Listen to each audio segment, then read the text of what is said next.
Tonight on 2020, how did this beautiful setting turn into the camping trip from hell? This investigator is on the case. No accident. She definitely died at someone's hands. The daughter who never came back from a weekend outing high atop a cliff. Hey, so Mrs. Smith, I don't think this was an accident. Her 3 friends who were there. What was she doing? What was she thinking? You know, I don't know. Pleading the 5th in a civil case. Why would they want to kill their friend? But there's a second mystery. We got you two present. The grown son with everything to live for, caught in a bad romance. An apparent suicide. He didn't do this. I know he didn't do it. The girlfriend who was with him. What does she know? I believe she was aiming for the heart. The police aren't pointing any fingers, but this pit bull of a private eye tells their grieving mothers that nothing is what it seems. Rage. This girl had rage. Now we're taking you inside her all-new investigation into both cases. But to come up here and spend the night? This is kind of crazy. Tonight, what will win out? A police investigation or a mother's intuition? I believe she is a cold-blooded killer. There's no way it's going to end well. Good evening. I'm David Muir. And I'm Elizabeth Vargas. Her private investigation firm is called Without Warning. And that is exactly how it was, a complete shock, no warning, when Sheila Wysocki first learned about the murder of a college friend years ago. She helped break the cold case when the police couldn't. Well, now she's still in business, and 2 other families are hoping that she can do the same for them. They're trapped in that same shock of finding out their grown children have died suddenly without warning, but with a lot of unanswered questions. So join us tonight for the twists and turns you're about to witness yourself. Weigh in on Facebook and Twitter. Here's Deborah Roberts. She's a suburban mom making time for target practice. But don't be fooled. 54-year-old Sheila Wysocki is also a hired gun, a secret weapon for desperate families who feel the system has failed them. Your typical stay-at-home mom before she helped crack the case of her best friend's murder. Sheila has made headlines as a soccer mom who doubles as a no-nonsense private eye. Her office is her car. She's always on the go, now working overtime for 2 devastated moms whose young adult children died under strange circumstances. Now they're pressing wrongful death lawsuits against the people they hold responsible. You look unassuming. Nobody would look at you necessarily and guess PI. No. But yet you get in there and you start digging. I dig. I think I owe that to the family. Whoa. Recently, her job brought her here. Not the typical place for a middle-aged woman. It's a sun and alcohol-soaked celebration called Wakefest. Kind of like Cancun with catfish. Each summer, small-town Smithville, Tennessee is overrun with partiers. There to cheer on wakeboarders, but mostly to float, flirt, and booze it up on Center Hill Lake. Bathing suits, bikinis, I mean, you can't go wrong. July 2015.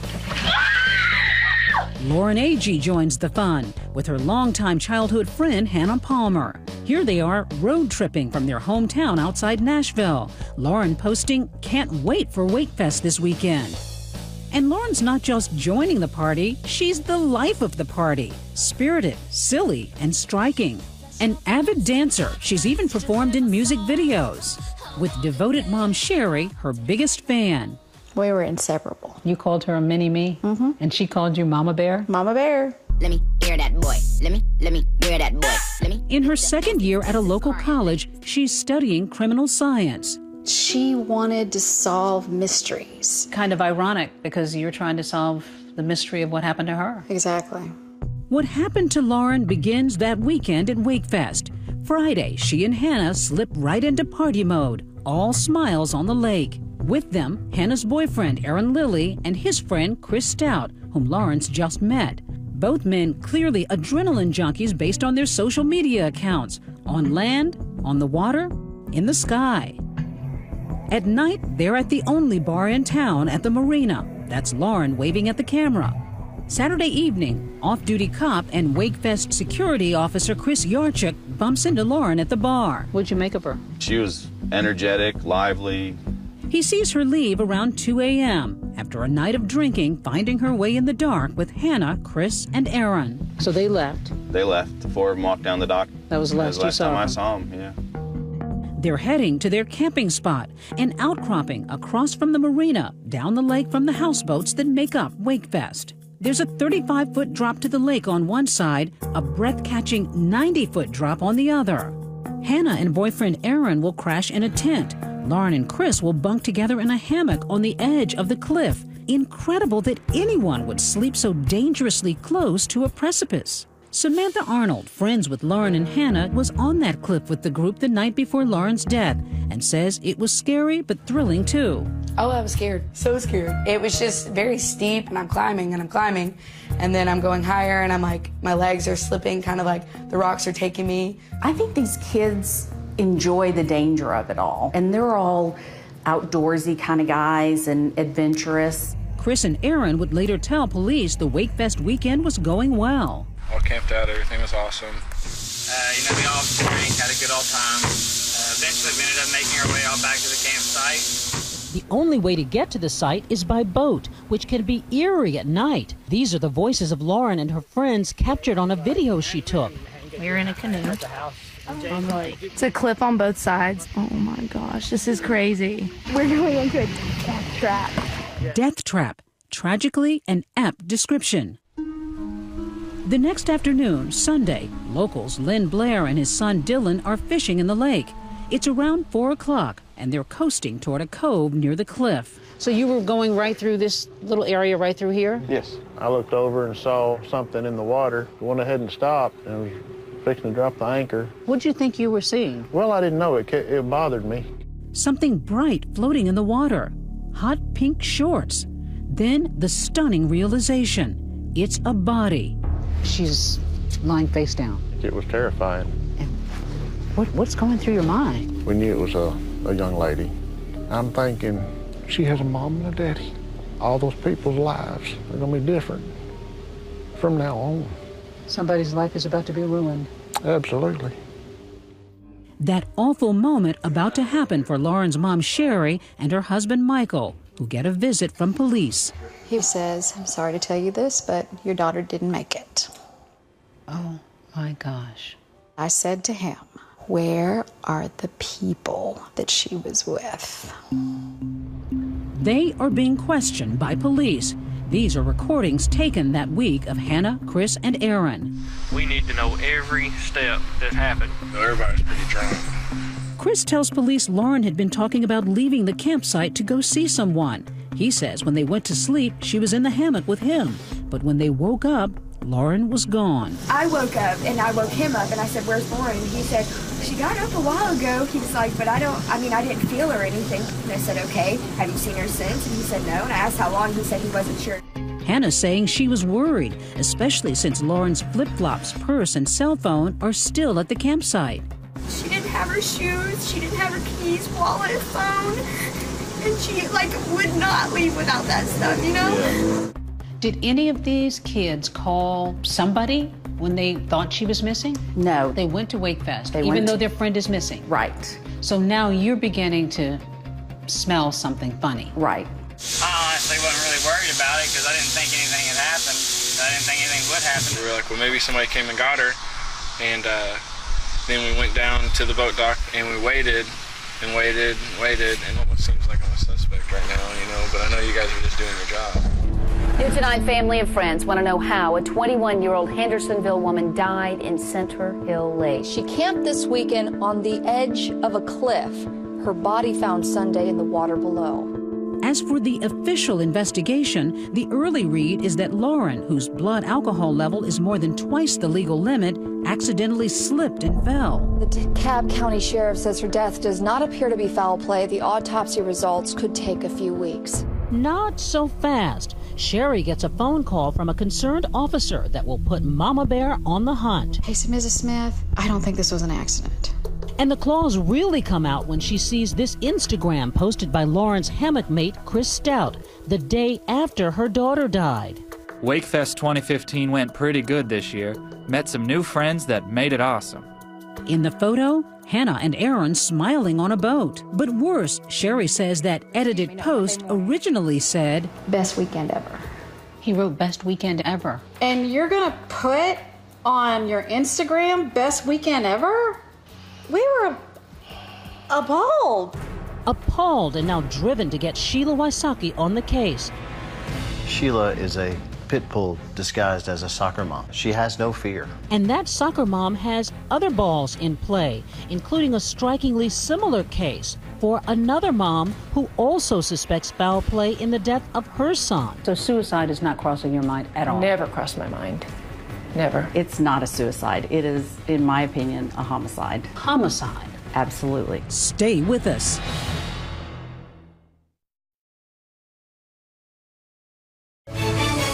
.2020 continues. Oh, and my trench coat. Private Eye Sheila Wysocki is living out of a suitcase, splitting time between Lauren Agee's mom, Sherry Smith, in Tennessee, and another family 700 miles away in Coppell, Texas. Pam and John Cruz have hired the dogged detective to unpack the mystery surrounding the sudden death of their son, Jonathan. There's no way to make sense of something like this. It's just unthinkable. It should have never happened. So this is Jonathan's room. Still in shock, Pam has kept her son's old bedroom intact. Is it hard to come in here now? It gives me peace. Still has a little of his smell. I know exactly what he smelled like, so I can smell him. Very special. Life as she knew it came crashing down when this 911 call came in. Oh my God, I've been shooting himself. Ma'am, I need you to tell me where you are. I don't know. He's shooting himself on the heart, and he's dying right now. It's Jonathan's distraught girlfriend on the phone saying he shot himself, a notion Jonathan's family finds incomprehensible. And I said he did not do this. First of all, he would not have ever shot himself. So suicide is not crossing your mind at all? Never crossed my mind. Never. He had a good job. He had plans for the future. He had a brand new car, the apartment. He was going to go furniture shopping. Well, if you're going to kill yourself, you really don't need that furniture. He was just exuberant all the time. He woke up in the morning with that, like, what are we going to do today attitude every day. Oh, actually, Danny, no, open this one first. He delighted in showering his younger sister Danny with presents. He was just a giant teddy bear, you know. Anything he could do to make somebody happy, he would do. That includes his new girlfriend, 26-year-old Brenda Lazaro. Athletic, shy, and pretty. She's a kung fu instructor. Kick him in the head, He, a black belt in Taekwondo. They bond over martial arts. She's also best friends with his sister Danny. She and I were paired to choreograph a fight scene together. That's how we became friends. Here's video of the two on the kung fu demo team. How did you feel about Brenda?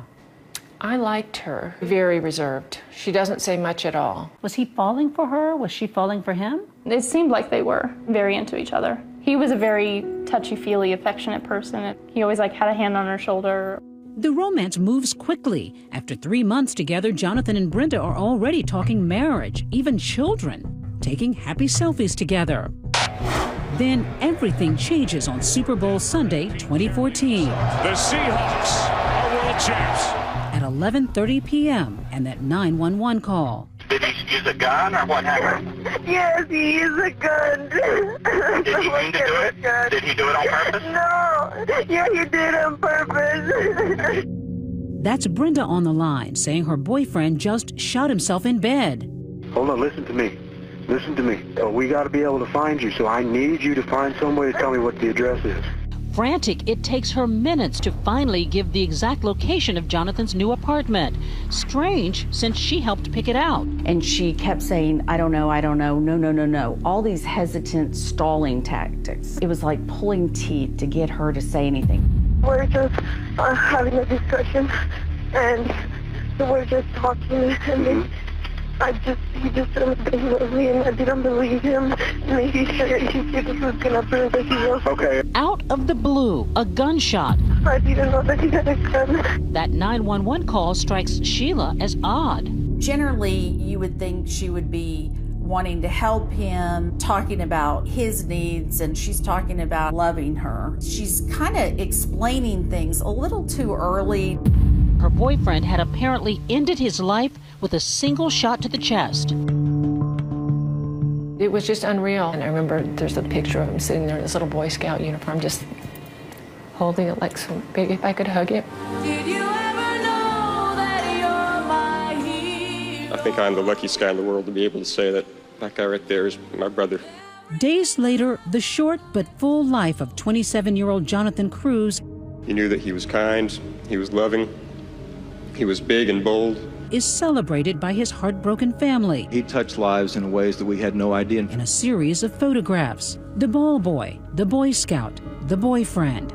But missing from his funeral, his girlfriend, the last person to see him alive. His girlfriend didn't show up at the funeral? No. Or the viewing. Or the viewing. She told me that she couldn't do it. She was too upset. Hours after the funeral, Jonathan's sister Danny says she gets her first indication something's off with Brenda. She went crazy on me. She was complaining that she wasn't involved enough. None of you thought for a second to acknowledge our love during his funeral. I was just mad. Like, how dare you say these crazy things? How dare you make demands? When we come back, Sheila takes us to Jonathan's apartment. What can we learn from a dummy? His left hand had 0 gunpowder. And how she believes he died. I believe that's exactly where she was aiming. Next.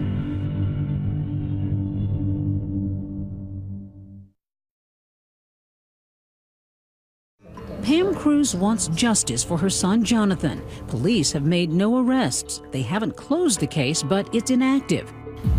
Sheila Wasaki is anything but. She's been investigating for 18 months, gathering evidence for a wrongful death suit, challenging the autopsy report, which declares Jonathan's manner of death undetermined.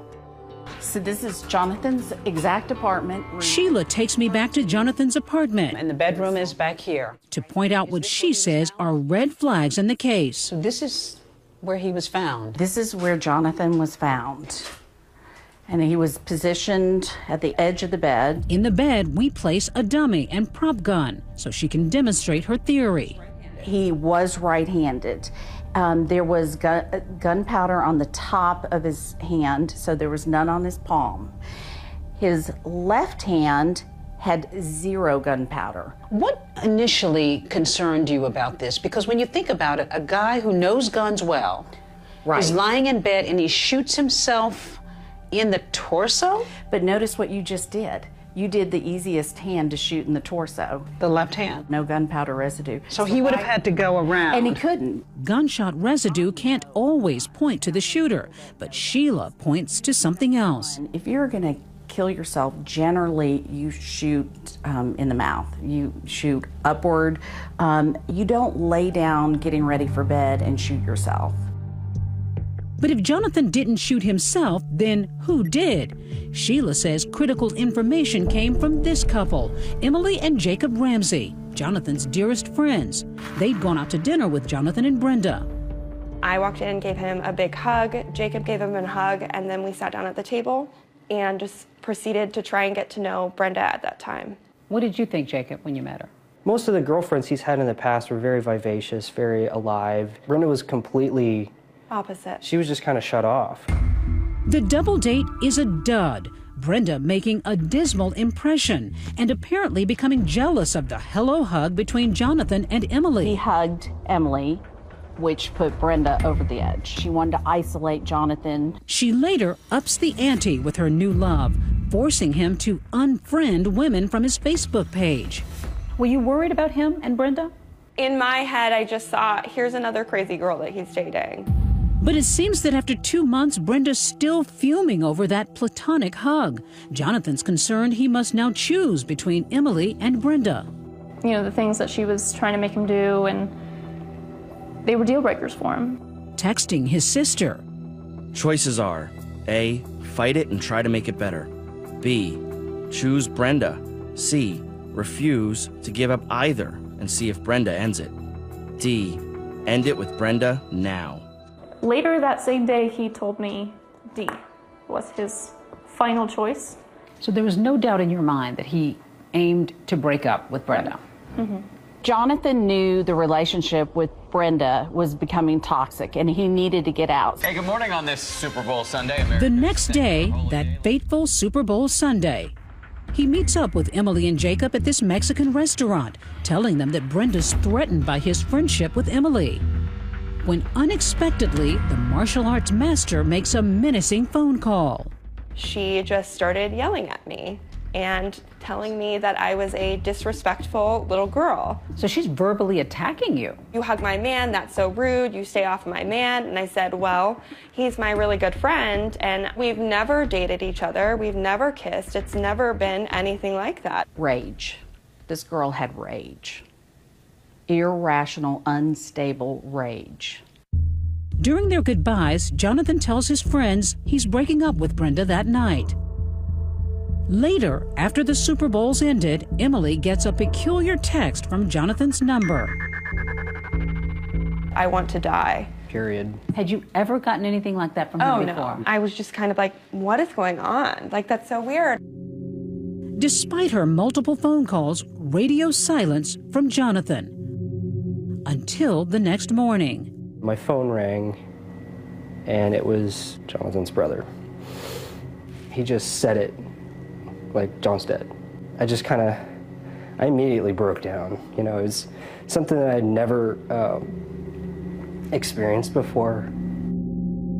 11:37, Jacob called me hysterical.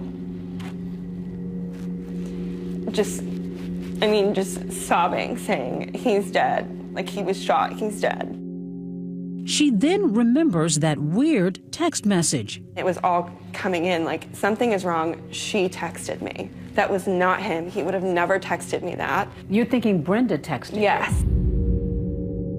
Later, Emily calls police and also tells Jonathan's mom, Pam, of her suspicions of Brenda.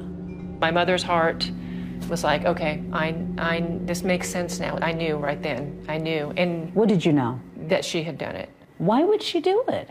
Well, it sounds like pathological jealousy problem going on. That's a story you hear every day. You know, people kill for that reason all the time. Pam's convinced that her son didn't commit suicide, that he was killed. So how do you think it might have happened?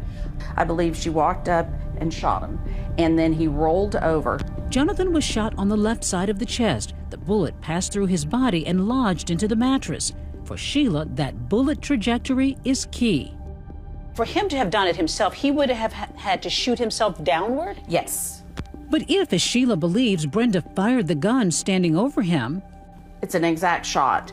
And what's interesting is in the 911 call, Brenda says he was shot in the heart. I believe that's exactly where she was aiming. He broke her heart that night by breaking up with her. And then she shoots him, possibly in the heart, you think? Right. I believe she was aiming for the heart.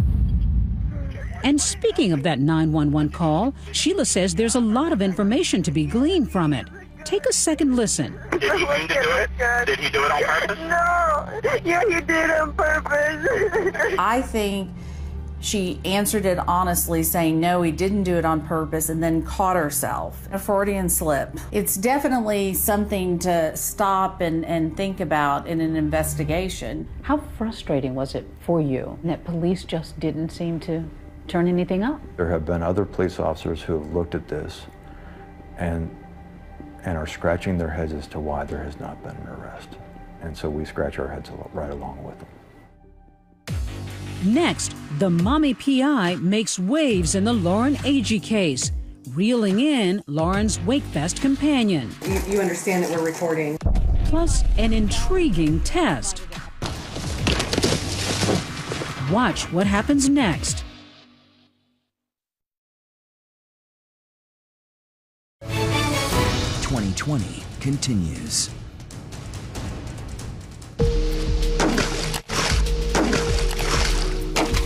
Private FBI Sheila Wasaki's been working the Lauren Agee case on land and lake.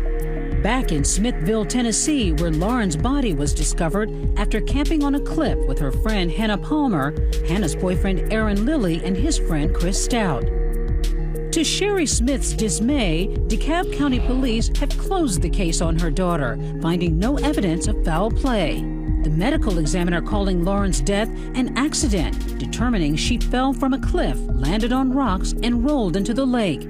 Sheila has her own opinions and begins locating witnesses and assembling evidence filed later in Sherry's wrongful death lawsuit. When you start looking at the autopsy and the crime scene photos and you look at her injuries, they weren't adding up. Sheila points out hemorrhaging in Lauren's neck and sees a possible sign of strangulation. Somebody either held her down or choked her. And she's following a lead, this police officer who called Sherry Smith. I basically just wanted her to know that I strongly felt that it was not an accident. Ryan Mellison was working for a neighboring police department on the day Lauren's body was found and spent time with Chris and Aaron at the scene. They were extremely nervous. In a rare step, Mellison questions the findings of his brothers in blue, saying Aaron and Chris expressed no sympathy or concern for Lauren. Just their body language and demeanor toward the incident told me that there was something wrong with the picture. People don't act like that unless they know something or they have something to hide. Could he be right? Sheila tracks down another skeptical police officer from outside DeKalb County. Remember Chris Yarchuk? He worked security at Wakefest and met Lauren the night before she died. He, too, suspects something's off. Your radar kind of was raised right away. Absolutely. He leads us up to the campsite, a snake-infested rocky outpost. We take the same route as Lauren and her friends, with the steep incline and the unstable footing. Even with a rope, it's no small task. It's not easy getting up here. Okay. So this is the spot. Wow. That's quite a trek. Great view, though. The terrain, treacherous, even in daylight. It's hard to believe that they came up here in the middle of the night, and they're intoxicated, too. This area here is where Lauren and the others set up their campsite. Do you believe she slipped down this hill and fell to her death? I do not. Yarchuk's main question, how did Lauren's body end up in a cove, hundreds of feet away from the cliff? If she fell off the steep side, her body would have had to travel around a large bend. And if she fell off the other side with the more gradual incline, he wonders, would she have ended up in the water? If she slipped and fell down here, could she have made it into the water? There's too many trees here, there's too many rocks. There's just no way. I mean, you could maybe make it to halfway down where it flattens out. In an unscientific demonstration, he shows us his theory with a mannequin. Similar size and weight, 105-pound dummy, and I'll just drop it going forward.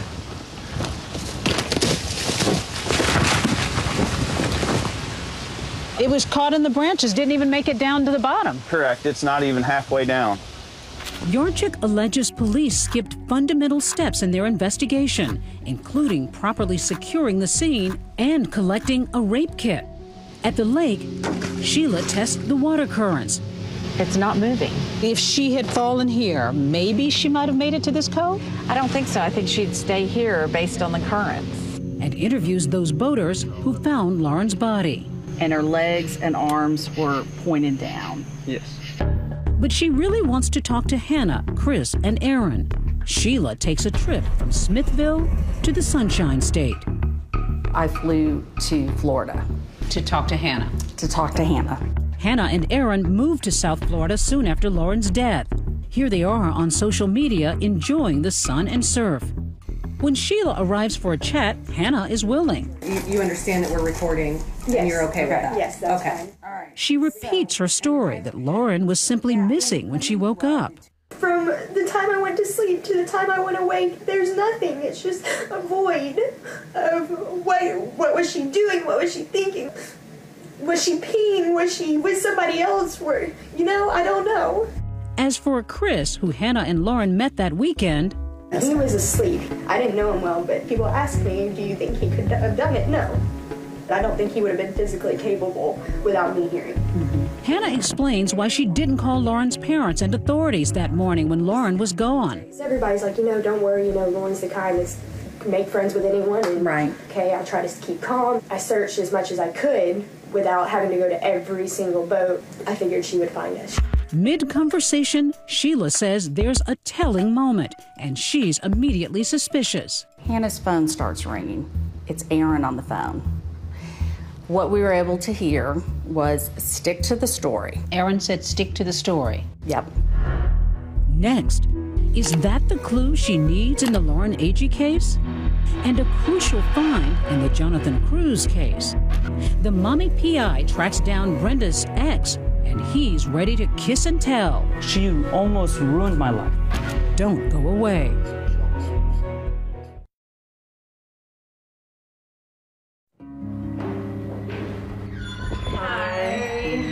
Nice to meet you. Two moms, and until this very moment, two strangers. This was actually her audition picture. Sherry Smith and Pam Cruz, members of a sad sorority. You're both a part of this horrible club that nobody wants to be a part of. A sisterhood that we didn't choose to be part of, but we are. Both fueled by gut instinct and united by understanding. Why are they not here with us anymore? I know. It's just so unfair. You don't know that this is what I'm going to have left. And both believing the authorities have dropped the ball. The police won't listen to anything I have to say. On this day, a third mom, that pit bull private eye, joins them to discuss their cases. We're going to work on Thursday. Okay. And your 911 call. Armed with information, the moms are taking justice into their own hands, filing wrongful death lawsuits against the friends who were among the last to see their beloved children alive. What do you hope to accomplish with the civil lawsuit? Finding the truth. That all the lies will be uncovered, all the truth will be uncovered.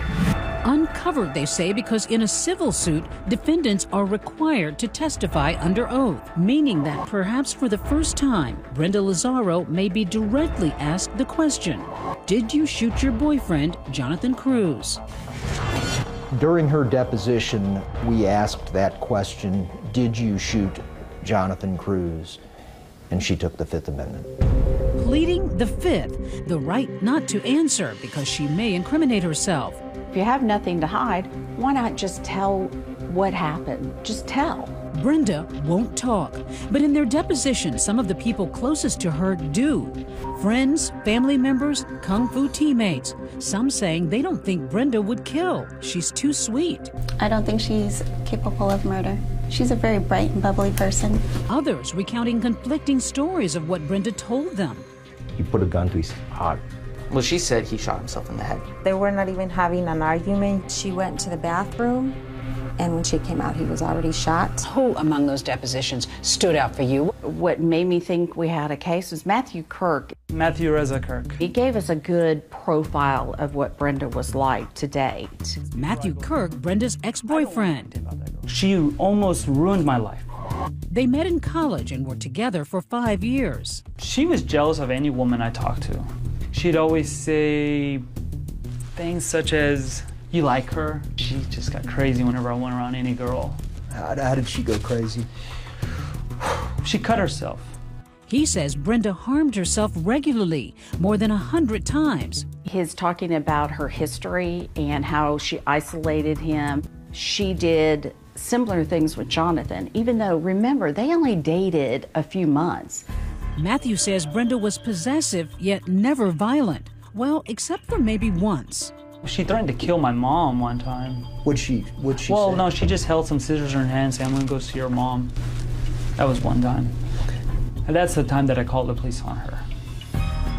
Brenda is jealous, creates drama, plays the victim. I believe she is a cold-blooded killer. Brenda Lazaro has denied all the allegations against her. If this is so clear to you, why isn't Brenda Lazaro under arrest? A great question for the Coppell Police Department. I do not understand it. In a statement, the Coppell Police Department says it does not have enough evidence to present to a grand jury. We tracked down Brenda Lazaro, still working at that kung fu school just minutes away from the Cruz home. She's now married with a baby. Both Brenda and her attorneys declined to comment on the lawsuit. You've lost your brother, and she is living her life. I think it's hideous. What do you want her to know? I want her to know that she is not fooling everyone. That there are people out there who know exactly who she is. As for Lauren Agee, her Cliffside friends are also moving on, for better or worse. According to Facebook, Hannah and Aaron are now engaged, while Chris Stout is currently in jail for an unrelated DUI charge. And like Brenda, all pleaded the fifth in the wrongful death lawsuit filed against them. Hannah, Chris, and Aaron deny they had anything to do with Lauren's death. Hannah Palmer declined to speak with us, but her friend Samantha Arnold did. Hannah and Lauren, and knowing the connection that they had with each other, that Hannah couldn't possibly do anything like that to her.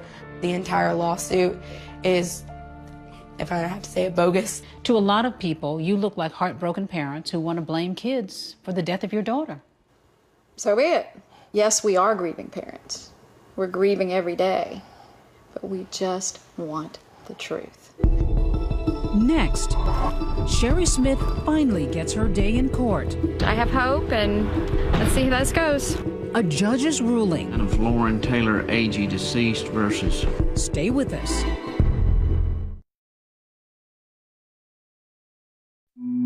While Brenda Lazaro, Jonathan Cruz's ex-girlfriend, continues honing her martial arts skills, Pam Cruz awaits a day in court against her. And Sherry Smith finally gets her day of reckoning, nearly 2 years after losing her daughter. A judge is about to decide if her wrongful death lawsuit against Hannah Palmer can proceed. I'm not nervous. I'm just, yeah, I'm nervous. First, a blow to Sherry's hopes. The judge dismisses nearly all the observations of witnesses like police officers Chris Yarchuk and Ryan Melanson, and the conclusions of private investigator Sheila Wysocki. Their opinions were not based on any relevant scientific methods, processes, and data, and seemed to be just pulled out of the thin air. In fact, we spoke with Dr. Jonathan Arden, a forensic pathologist. To me, the evidence is highly consistent with a fall off a cliff. As for the police investigation, the DeKalb County Sheriff's Department defends its detective work, saying there's simply no evidence in this tragic case that will support Lauren's death being considered homicide or foul play. And the judge agrees, ruling there will be no trial against Hannah Palmer. The court finds that the plaintiff has not produced any shred of evidence that anyone intentionally harmed Miss Agee. It's a disappointing setback for Sherry. Her lawyer, Alex Little, says they will appeal. But it's just another day in court, and we'll proceed on, and we expect to prevail in the end. Sheila says this about the judge's findings. Was I offended by what the judge said? No, because I deal with it every day, and I'm prepared for it. And I love that people underestimate me. Keep it coming. Michael's downstairs. Sherry's lawsuit against Aaron Lilly and Chris Stout is still pending. They have not responded to request for comment. I am going to go and get a large glass of wine. No matter what happens, this grieving mom says nothing will lessen the pain of losing Lauren, an agony she doesn't need to explain to Pam Cruz. To stay close to Jonathan, she wears a special necklace. This necklace I'm wearing, the little heart, has a little bit of Jonathan's ashes inside. Get to carry a little bit of him every day. He's such a good boy. After meeting, the two moms vow to stay in touch. I feel like I've known you for so long. I know, I feel like I've known you too. United in their love for their children, their loss, and the woman in whom they've placed so much faith. You get emotional with some of these cases, don't you? With all of them. Pam wants to be heard. She wants Jonathan to be heard. Same with Lauren and Sherry. And I hear them. And Sherry hopes Lauren can hear what's in her heart. So we are sending these to heaven, guys. All right, on the count of 3. 1, 2, 3. Love you.